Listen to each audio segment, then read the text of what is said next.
영접하는 자, 곧 그 이름을 믿는 자들에게는 하나님의 자녀가 되는 권세를 주셨으니 이는 혈통으로나 육정으로나 사람의 뜻으로 나지 아니하고 오직 하나님께로부터 난 자들이니라. 오늘은 하나님의 자녀는 권세가 있다라는 제목으로 함께 말씀을 나누겠습니다. 이 설날쯤 되면 많은 언론에서 이런 얘기들 합니다. 한국의 이 인구를 세대별로 이렇게 호칭하는 별명을 붙이는 기사들을 많이 보게 됩니다. 물론 이제 해방 때, 해방 세대, 해방둥이 혹은 전후 세대라는 말도 있지만 가장 유명한 별명 중에 하나는 바로 베이비 부머 세대가 아닐까 생각이 듭니다. 이 영어로 붐이라고 할 때는 마치 폭탄이 터지는 그런 의성어를 가장한 의태어 같은 것인데요. 어린 아이들이, 아기들이 폭발적으로 많이 태어난 세대를 우리가 베이비 부머라고 하죠. 미국에도 있고요, 우리 한국에도 있습니다. 1955년생부터 1963년생을 가리키는 말로 이 베이비 부머 세대의 여러 가지 특징을 얘기하죠. 이들은 처음으로 대학을 간 세대, 또 대한민국의 고속화된 경제 성장을 견인했던 세대, 그리고 이제는 이들이 은퇴하면서 대한민국이 이전에 생각하지 못했던 신노년을 발견하는 이런 세대의 주역이 바로 이 베이비 부머 세대다, 이런 얘기합니다. 그런데 그 다음 세대가 되는 60년대 생들이 있습니다. 1961년부터 60년부터 69년까지의 세대를 뭐라고 하느냐, 이들을 386 세대라고 하는 의미를 붙인 적이 있었습니다. 한참 된 말이죠. 다분히 정치적 성향을 가지고 있는 말이기도 하고요. 이들은 60년대에 태어나서 80년대 학번으로 살았으며, 중요한 건 맨 앞에 붙은 3자라고 생각이 드는데요. 이들은 대학을 다닐 때는 학생운동을 주도했고 30대가 되어서는 실제적인 정치의 주역으로 나섰던 거의 마지막 세대가 아닌가 생각이 듭니다. 또 하나, 그 다음 70년대생들이 있습니다. 70년에서부터 80년생, 이들은 이 10년 어간에 있는 사람들은 소위 말해 X세대로 불렸던 사람들입니다. 조금 다른 정치적인 의미보다는 다분히 좀 자본주의적 성향의 별명이 붙었는데요. 지금도 제가 기억하는 게 90년대 중반에 당시에 20대였던 이병헌이라는 배우가 화장품 모델을 하면서 나는 사는 게 달라 X세대 했던 기억이 납니다. 이 중에 우리 대한민국 사람들을 연도수대로 출생 연도별로 놨을 때 제일 많은 숫자를 차지하는 인원이 바로 이 안에 있습니다. 바로 1971년생들인데요. 1971년생은 전후 다 따져서 가장 인원이 많은 연도수였습니다. 출생 인원이 가장 많은 거죠. 따라서 70년대생들, 이 10년 어간은 대한민국의 평균 연령을 좌우지하는 세대이기도 합니다. 가장 많은 숫자를 10년 단위로 봤을 때 갖고 있기 때문입니다. 이들은 해외여행 자유와 1세대로 또한 개인주의 성향이 강하고 PC통신을 맨 처음에 사용했던 세대이기도 합니다. 그리고 이제 80년대 이후의 세대가 있죠. 81년부터 2000년까지 이들을 소위 말해 밀레니얼 세대라고 합니다. 한 20년 어간을 이렇게 놓고 보는데요. 이들은 소셜미디어 세대라고도 하고 외국 여행이나 외국인을 만날 때 기가 죽지 않는 세대, 백인 앞에서도 당당한 세대, 글로벌 감성을 가지고 있는 세대, 행복에 대한 것이 성장이 아닌 내가 판단하는 새로운 가치관의 세대라고도 알려져 있습니다. 자, 근데 이렇게 길게 좀 장황하게 말씀드린 이유는 바로 이제 그 다음 세대죠. 이제 올해 고등학교를 졸업하여 대학에 들어가는 아이들의 나이가 2000년생들입니다. 이제 드디어 2000년대에 태어난 사람들이 성인이 되기 시작하는 시대가 바로 이제 지금인데요. 이들을 가리켜서 X 다음 Y 다음 마지막 Z, Z 세대라고들 이야기합니다. 이들은 밀레니엄 세대라고도 하고 밀레니엄 키드라고도 합니다. 이들은 태어날 때부터 스마트폰을 손에 쥐고 태어난 것처럼 보이는 모바일 원주민 세대이기도 합니다. 이들은 배우는 것이나 자기의 의견을 표현하는 게 이전 세대와는 완전히 달라서 유튜브 세대, 넷플릭스 세대라고 불리어지고 이들은 영상과 미디어에 아주 본능적인 민감함을 가지고 있는 세대이기도 합니다. 또 가치관이 완전히 다르기 때문에 장기적인 투자나 기존에 있던 제도들을 불신합니다. 그래서 은행이나 보험 같은 제도도 이들에겐 통하지 않고 장기 투자를 거절하기 때문에 앞으로에 있는 경제 생태계도 달라질 것이다 라고들 예측하고 있습니다. 목사님 그런 걸 어떻게 다 아세요? 라고 하지만 저는 전문가가 아니라 제가 그냥 읽은 거를 말씀드리는 것 뿐입니다. 자, 그렇다면 이렇게 다양한 세대, 물론 이걸 일반화할 수는 없을 겁니다. 사람마다 분명히 다르지만 세대 차이라는 것이 있지요.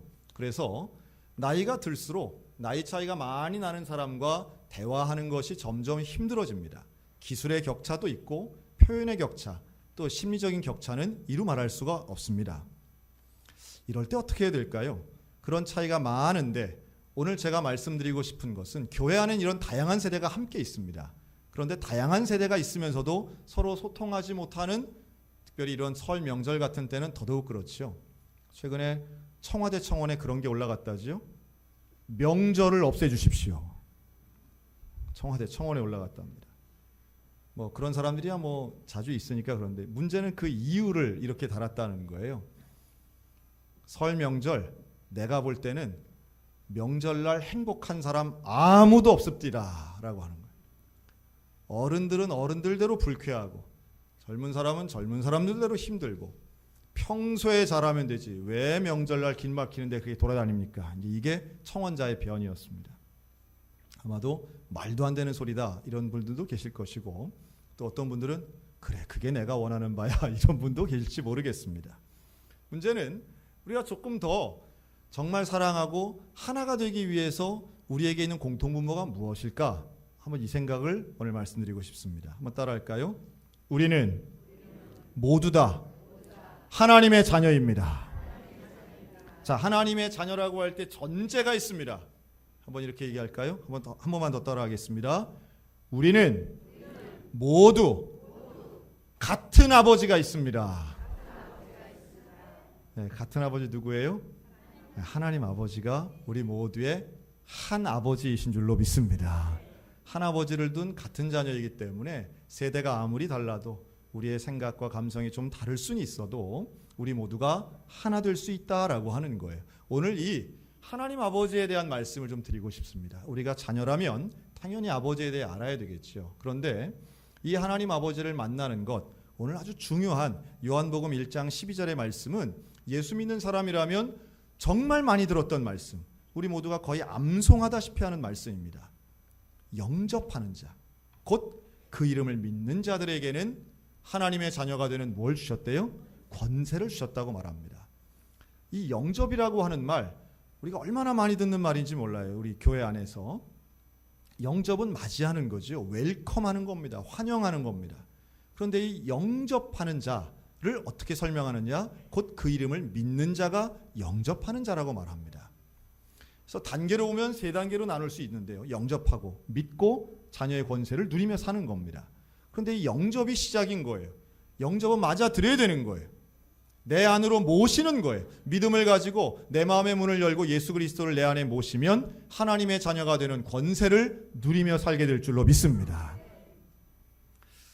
저는 그 가정신방을 가면 함께 예배를 드리고 꼭 확인하는 게 하나 있습니다. 뭐냐 하면 자녀들의 방을 제가 꼭 확인합니다. 특별히 어린아이가 있든지 사춘기 자녀가 있으면 제가 그 자녀의 방을 가서 뭐 대개는 청소를 잘 해놓긴 하시지만 가서 어떤 책이 있는지, 뭐 대개는 뭐 자습서 참고서죠. 그리고 어떤 상태로 있는지, 또 아주 가끔씩은 정말 지저분한 방도 있긴 합니다. 근데 그런 거를 제가 보고 잠깐이나마 그 아이 방 주인을 위해서 이제 기도하고 시간을 갖습니다. 한참 된 얘기예요. 대신방 때 신방을 하고 그날도 제가 같이 지도하는 아이니까요. 그 아이의 방을 보려고 이제 일어섰는데 집사님이 목사님 어디 가시려고요? 누구누구 방 좀 한번 보려고요. 그랬더니 거기는 왜 보시려고요? 그럽니다. 표정만 봐도 이미 이제 아는 거죠. 제가 다 봅니다. 보고 기도하려고 합니다. 본인의 허락을 받진 않았지만 제가 들어가지 않고 문만 열고 이렇게 한번 보기만 하겠습니다. 아주 난처해 하시는 거예요. 근데 아파트 구조가 이제 그런 것처럼 이 거실에 있으면 한번 꺾여서 이제 들어가는 그런 방이기 때문에 방이 보이지는 않습니다. 뭐 마지못해 이제 갔는데 제가 꺾어서 그 딸아이의 방에 딱 섰는데 깜짝 놀랐습니다.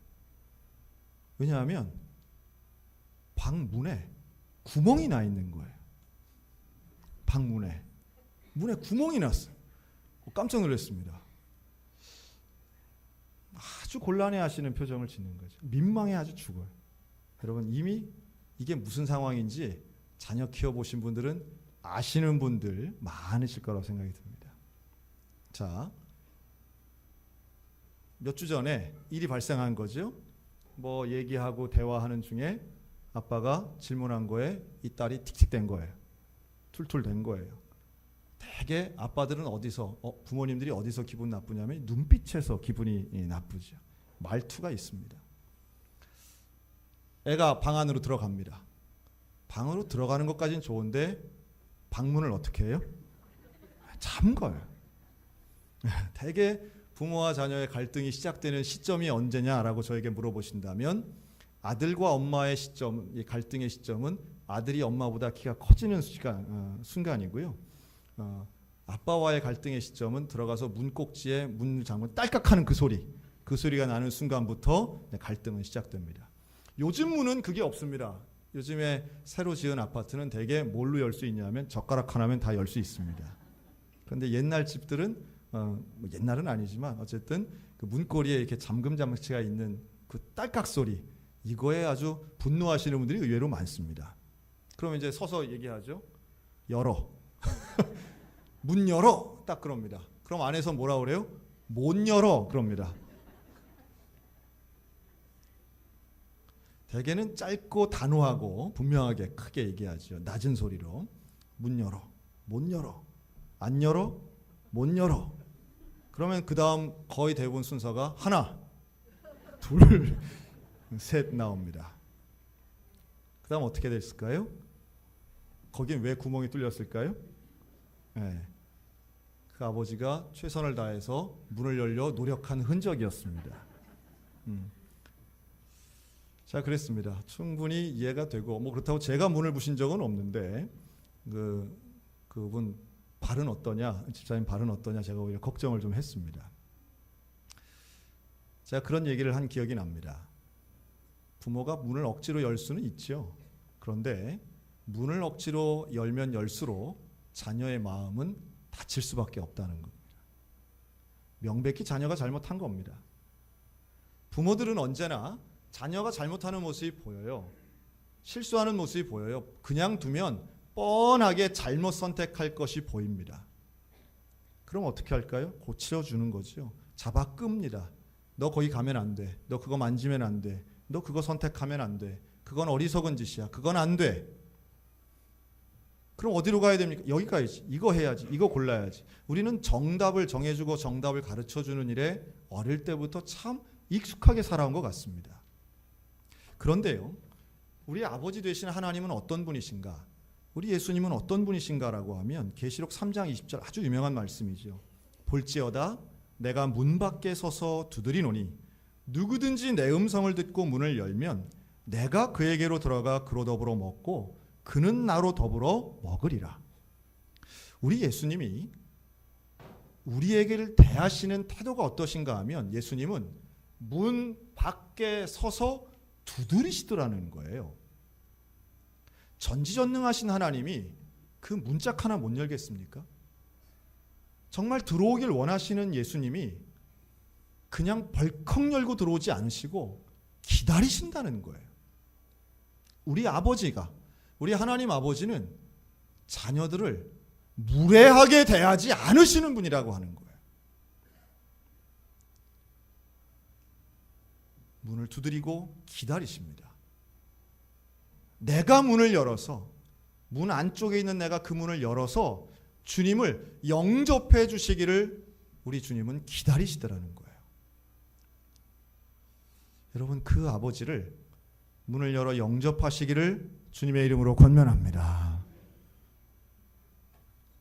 우리 하나님이 그런 분이시고 그런 분이 지금 문 앞에서 기다리십니다. 주님을 영접한다는 것, 자녀로서 그분을 맞아들이는 일이에요. 믿음을 가지고 맞아들이는 일이에요. 맞아들이면 내가 자녀라고 하는 사실을 깨닫게 되는 거예요. 자녀의 권세가 내게 있음을 깨닫는 사람의 시작은 예수 그리스도를 영접하는 일입니다. 오늘도 이 시간 마음의 문을 열고 예수 그리스도를 내 안으로 모시는 결단, 그 믿음의 결단이 있기를 주님의 이름으로 축원합니다.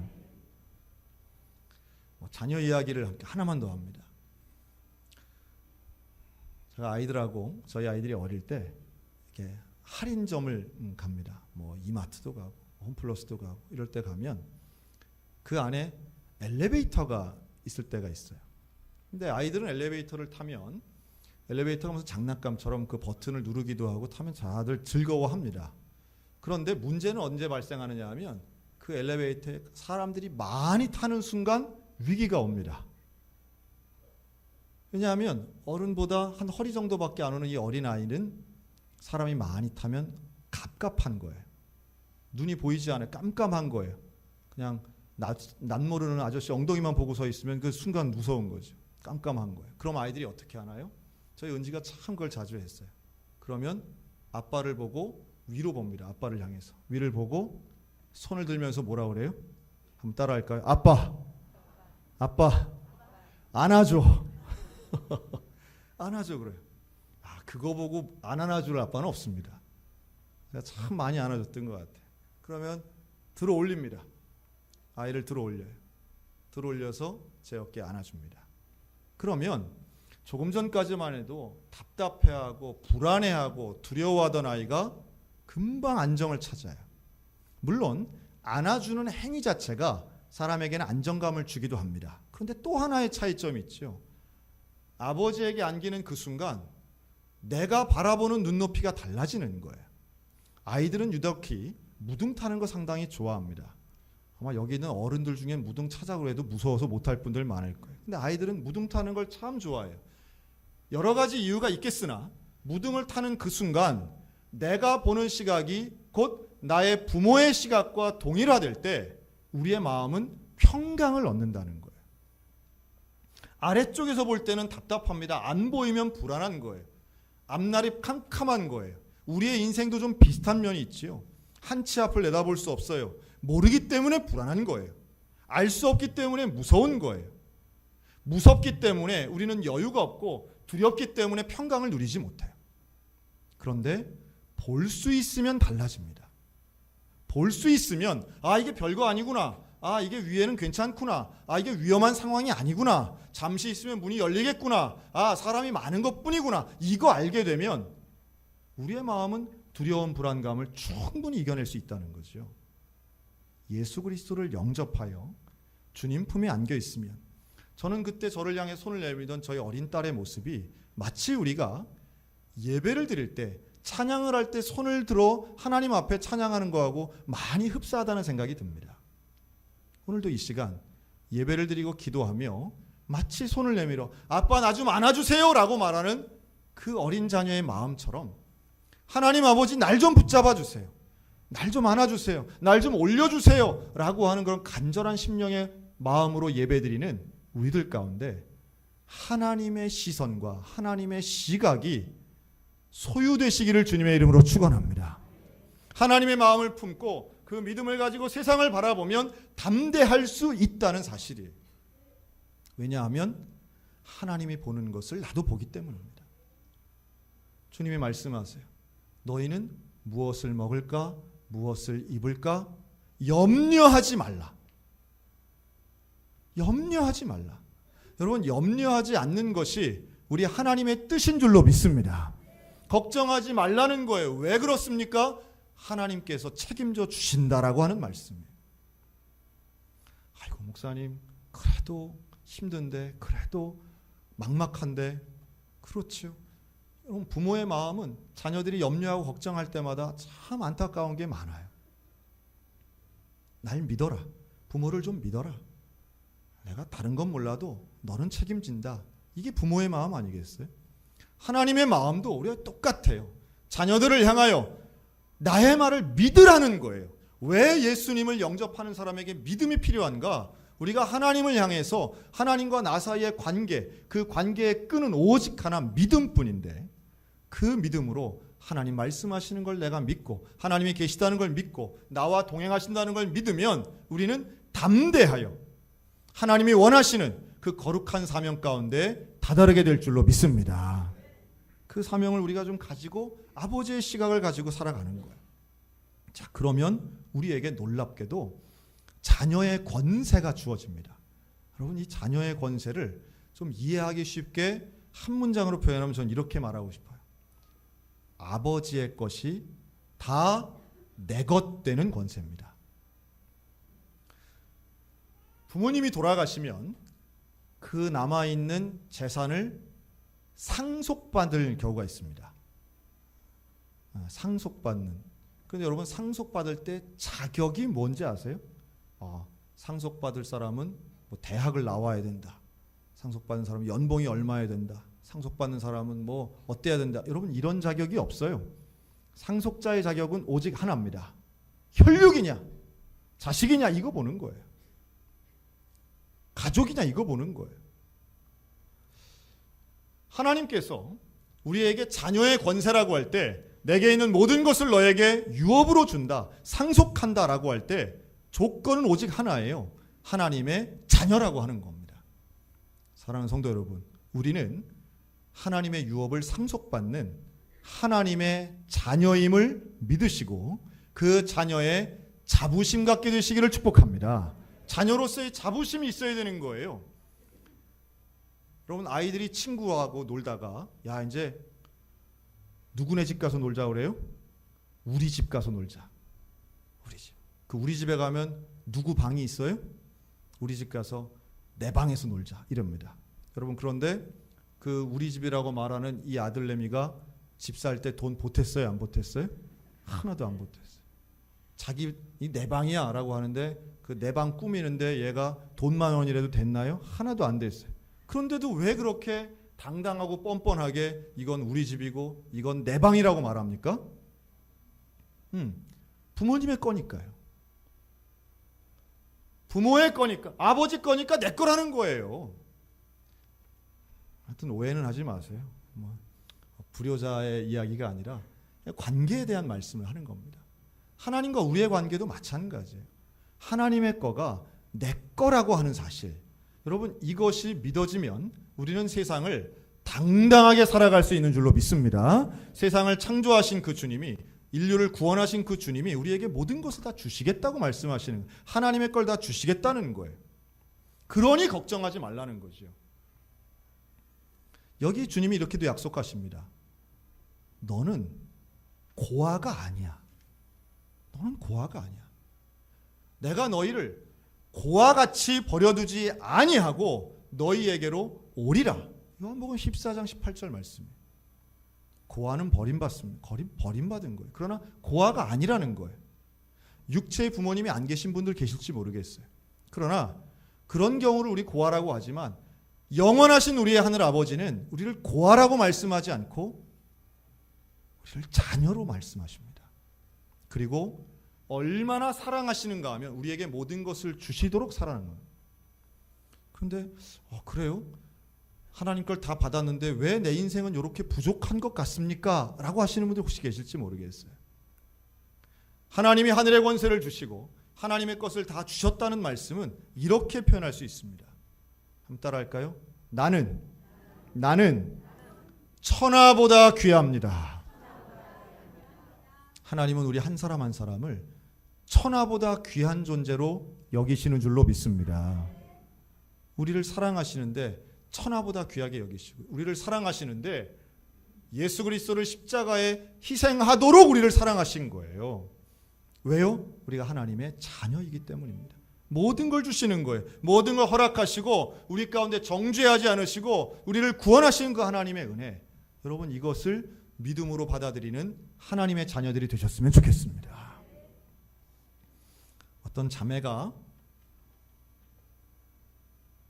살아야 할 이유를 찾지 못하고 자살해야 되겠다 하는 마음을 했어요. 자살해야 되겠다. 그리고 이걸 주변의 몇몇 사람에게 나 더 이상 살고 싶지 않아, 이런 말을 했습니다. 그랬더니 친지들도 찾아오고 와가지고 이런저런 얘기들을 합니다. 야, 너 자식들을 생각해야지. 야, 너 죽으면 부모님이 얼마나 슬퍼하겠어. 막 이런 얘기들을 많이 하는 거예요. 한참 얘기를 듣다가 이 자매가 뭐라 그러냐면, 나는 아무리 생각해도 자식을 생각하건 부모를 생각하건 안 죽어야 될 이유는 알겠는데 나는 도대체 살아야 될 이유를 모르겠다는 거예요. 참 안타까운 얘기 아니겠어요? 그러니까 뭐 관계를 이런 걸 저런 걸 다 생각하면 내가 죽으면 슬퍼하니까, 내가 죽으면 더 힘드니까 그냥 안 죽는 게 그냥 죽는 것보다는 낫겠지라는 생각을 하는데, 그렇다고 해서 하루하루를 내가 왜 살아가야 되는지, 무엇을 위해 살아야 될지, 어떻게 살아야 될지 전혀 모르겠다는 거예요. 참 마음 아프죠. 하나님의 자녀가 되는 권세라고 하는 것은 하루하루를 억지로 살아내는 삶이 아니라 주님과 동행하는 영광된 삶이고 기쁨의 삶이고 당당한 삶인 줄로 믿습니다. 우리에게는 하나님의 자녀의 권세가 이미 주어져 있는 거예요. 주어졌고 하나님이 주셨고 약속하셨기에 우리는 이것을 믿음으로 받아들이면 우리 매일매일의 삶은 하나님과 함께하는 거룩하고 온전한 삶이 될 줄로 믿습니다. 여러분, 이것을 좀 전하셨으면 좋겠어요. 하나님이 원하시는 소원이 자녀된 우리에게 똑같이 소원이 되었으면 좋겠는데, 하나님의 소원은 분명합니다. 이 땅에 있는 모든 사람들이 하나님의 자녀가 되는 것입니다. 다른 나라에 그 하나님의 자녀가 되는 걸 전하는 걸 우리는 선교라고 하는 거죠. 자, 우리가 제일 먼저 전해야 될 대상이 또 있습니다. 가족을 전도해야 되는 겁니다. 여러분, 이번 명절에는 만나는 가족들을 축복할 뿐만 아니라 복음을 전하여 하나님의 자녀 되는 한 아버지의 자손 되는 가족 전도의 열매가 있기를 주님의 이름으로 축원합니다.